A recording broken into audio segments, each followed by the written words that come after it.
Welcome to the Genius Factory. Enjoy the video. In this video, I will show how to remove Tesla charger, only way. Begin by switching the breaker off and confirming no charging is active, then press the release latch firmly while supporting the connector with your other hand. Keep the cable straight and avoid twisting to reduce strain on the plug and port. If it resists, check for freezes, debris, or locked position and address those first before applying gentle force. Start by positioning yourself so you can see the connector head clearly and have a solid grip. Press and hold the release latch fully, and while holding it, pull the connector straight out without angling or twisting to avoid damage.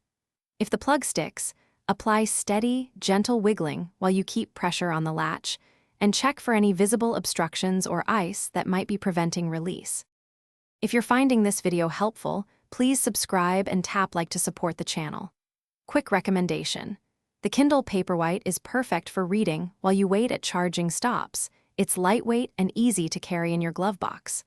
I keep one handy during long charging sessions, and it's a nice way to pass time between steps. Check the description for the link and other deals. Now let's get back to the video.